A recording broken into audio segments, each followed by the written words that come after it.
नमस्कार बच्चों, जय श्री कृष्णा। स्वागत है आपका 8th साइंस क्लास में। तो बच्चों हम 15 लेसन पढ़ रहे थे, कुछ प्राकृतिक परिघटनाएं। इसके अंदर बच्चों हमने तड़ित के बारे में पढ़ा था। तड़ित की कहानी भी हमने पढ़ी थी। तड़ित किस प्रकार से उत्पन्न होती है ये भी हमने देखा था। तड़ित से हम किस प्रकार से सुरक्षा करते हैं इसके बारे में भी हमने अध्ययन किया। तड़ित चालक क्या होता है इसके बारे में भी अध्ययन किया। और भूकंप क्या है, भूकंप किस प्रकार से आते हैं, पृथ्वी की संरचना किस प्रकार की है, इसके बारे में हमने कल अध्ययन किया था। आज हम बच्चों आगे भूकंप को ही कंटिन्यू करने जा रहे हैं कि भूकंप और किन किन कारणों से आता है। तो चलते हैं बच्चों हम टेक्स्ट बुक की ओर।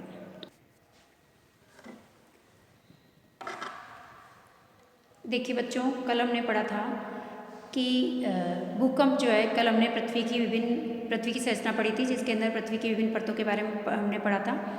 भूपर्पटी है, प्रावार है, बाह्यक रोड है, आंतरिक रोड है, इन सभी भागों के बारे में हमने अध्ययन किया था। तथा हमने ये भी देखा था कि भूकंप जो है, पृथ्वी की सबसे ऊपरी परत जो होती है, भूपर्पटी जो होती है, इसमें विक्षोभ उत्पन्न होने के कारण ही भूकंप आते हैं। यानी कि पृथ्वी की सबसे ऊपरी परत जो होती है ये टुकड़ों में पाई जाती है, और ये टुकड़े जो होते हैं प्लेट्स के रूप में बने होते हैं। और ये प्लेट्स जब गति करती है तो आपस में एक दूसरे के ऊपर या नीचे चली जाती है, जिसके कारण उसमें विक्षोभ उत्पन्न होते हैं और जिसके कारण भूकंप आता है। लेकिन क्या और भी कारण है जिसके कारण जो है भूकंप आते हैं? यहाँ पर देखो, पहली क्या कह रही है कि मैंने कहीं पढ़ा था कि भूमिगत विस्फोटों से भी भूकंप आते हैं। भूस्खलन यानी भूकंप, है ना।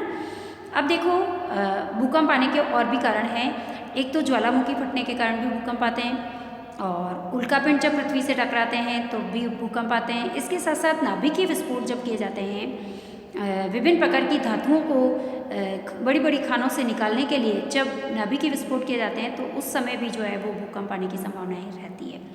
तो हम कह सकते हैं कि भूकंप आने का सिर्फ कारण, पहला कारण ही नहीं है कि भू जो परपटी है उसके अंदर विक्षोभ से ही भूकंप उत्पन्न होते हैं, बल्कि और भी कारण हो गए, जैसे ज्वालामुखी फटने से भी भूकंप आ सकते हैं, उल्कापिंड जब पृथ्वी से टकराते हैं तो भी भूकंप आ सकते हैं, या फिर जब नाभिकीय विस्फोट किए जाते हैं, भूमिगत नाभिकीय विस्फोट जब किए जाते हैं तो उसके कारण भी भूकंप आते हैं।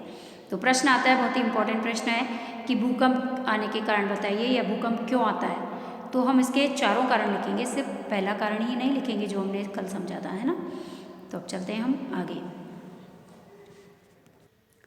अब देखिए बच्चों, परंतु अधिकांश भूकंप जो होते हैं पृथ्वी की प्लेटों की गतियों के कारण ही आते हैं। ज़्यादातर भूकंप तो पृथ्वी की प्लेटों के टकराने के कारण ही आते हैं, लेकिन और भी कारण जो हमने देखे कि ज्वालामुखी फटने के कारण या फिर जो है नाभिकीय विस्फोट के कारण, इनके कारण भी आते हैं। अब भूकंप प्लेटों की गतियों के कारण उत्पन्न होते हैं, तथा जहाँ प्लेटों की सीमाएँ बहुत दुर्बल हो जाती है, जहाँ पर ये प्लेटें गति करती रहती है और जहाँ पर प्लेट की सीमाएँ जो होती है दुर्बल हो जाती है, वहीं पर भूकंप आने की संभावना सबसे ज़्यादा होती है।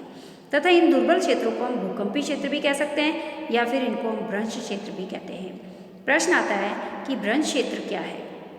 तो भ्रंश क्षेत्र पृथ्वी की जो प्लेट्स है, पृथ्वी की प्लेट की वह दुर्बल सीमाएँ जहाँ पर भूकंप आने की संभावनाएं सबसे अधिक रहती हैं, उस क्षेत्र को हम भ्रंश क्षेत्र कहते हैं।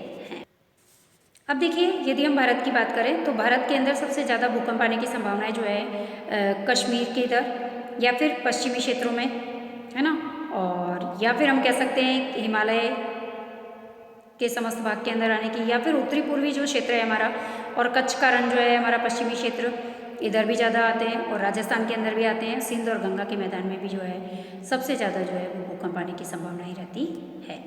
और दक्षिण भारत के कुछ भागों में भी जो है कभी कभी भूकंप आते रहते हैं।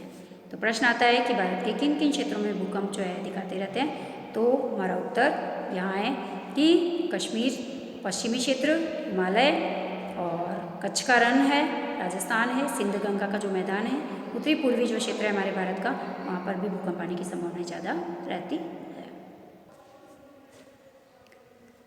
अब देखिए बच्चों, किसी भी भूकंप की शक्ति को नापने के लिए, भूकंप की रेंज को हम किस तरीके से नापेंगे। भूकंप की रेंज को नापने के लिए एक रिक्टर पैमाना होता है ना।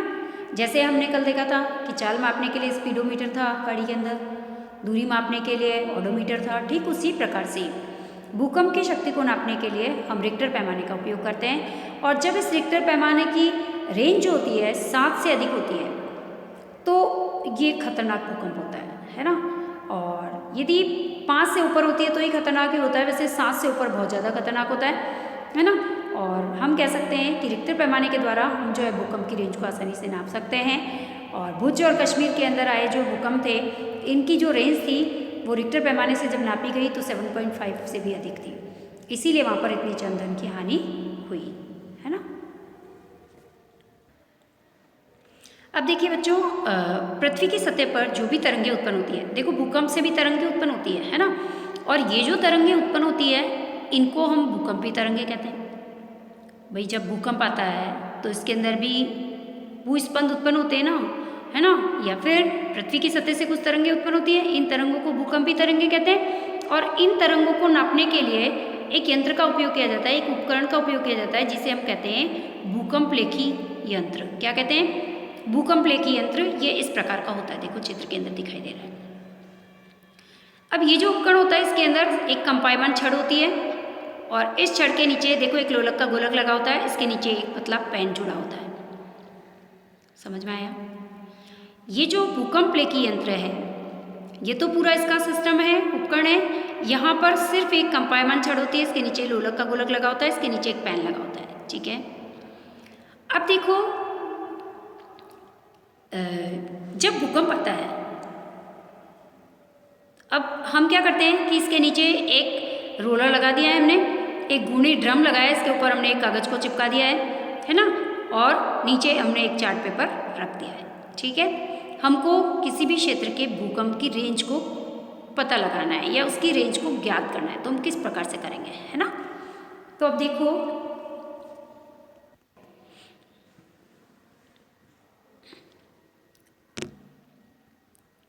देखिए बच्चों, अक्सर ये प्रश्न पूछा जाता है कि भूकंपलेखी यंत्र का चित्र बनाइए, है ना। तो हम चित्र बना सकते हैं, है ना, आसानी से बना सकते हैं, बहुत ही ईजी सा है। और भूकंपी तरंगों को नापने के लिए भूकंपलेखी यंत्र का उपयोग किया जाता है और हम इसको चित्र के द्वारा समझा भी सकते हैं।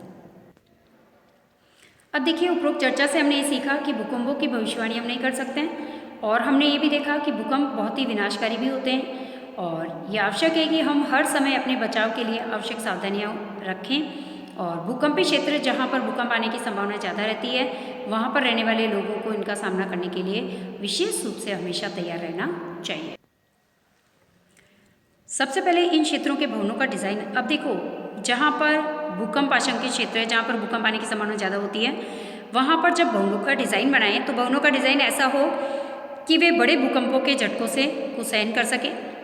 आधुनिक भवन प्रौद्योगिकी इसे संभव बना सकती है और इसके साथ साथ उचित यह है कि भवनों के ढांचे सरल होने चाहिए ताकि वे भूकंप से उनको नुकसान भी ना हो, है ना। और इसके साथ साथ किसी योग्य आर्किटेक्ट या के द्वारा जो है या फिर किसी संरचना इंजीनियर से जो है परामर्श करके हमें वहाँ पर जो है वो भवनों का निर्माण करवाना चाहिए। हम किसी अच्छे आर्किटेक्ट या फिर अच्छे इंजीनियर से जो है अपने भवन का नक्शा बनवा सकते हैं ताकि आने वाले भूकंपों से हम वहाँ पर बच सकें, है ना।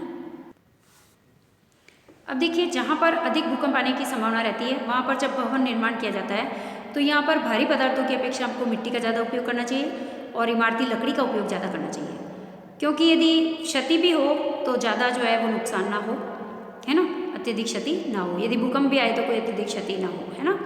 इसके साथ साथ अलमारियाँ आदि जो है दीवारों के साथ ही जुड़ी हुई बनानी चाहिए, अलग से नहीं बनानी चाहिए ताकि भूकंप आने पर वो हमारे ऊपर ना गिरे। इसके साथ साथ जहाँ भूकंप आशंकित क्षेत्र होते हैं वहाँ पर हमें जो है दीवार पर घड़ियाँ हैं, फोटो फ्रेम्स है, गीज़र है आदि, इनको दीवार पर लटकाने में सावधानी रखनी चाहिए ताकि भूकंप आने पर ये हमारे ऊपर ना गिरे, है ना।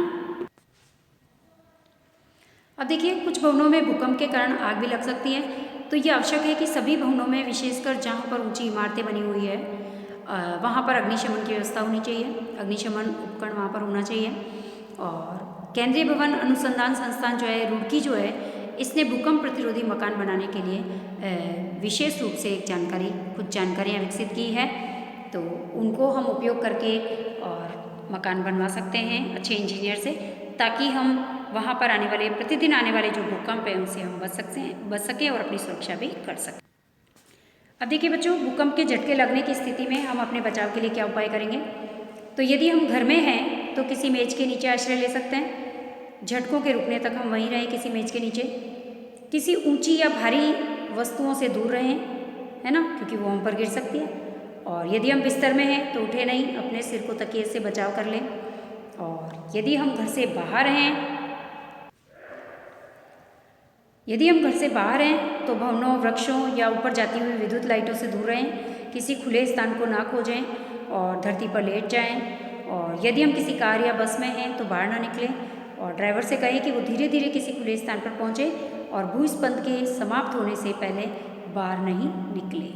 ठीक है, तो इस तरीके से हम भूकंप आने पर अपनी सुरक्षा कर सकते हैं।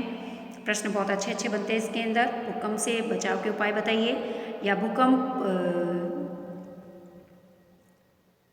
ऐसे क्षेत्र जहाँ पर भूकंप आने की संभावना ज़्यादा रहती है वहाँ पर किस प्रकार के मकान बनाने चाहिए। और भूकंप से बचाव, यदि आप घर में हैं तो भूकंप से बचाव किस प्रकार से करेंगे, यदि बाहर है तो किस प्रकार से करेंगे। भूकंप रेखी यंत्र का चित्र बनाइए, है ना, और भूकंप के कारण बताइए। बहुत सारे क्वेश्चन आते हैं, है ना। तो बच्चों, आज हमारा लेसन यहीं पर कंप्लीट हो रहा है। हमने भूकंप के बारे में पढ़ा और बहुत ही अच्छा लेसन था। धन्यवाद बच्चों, जय श्री कृष्णा।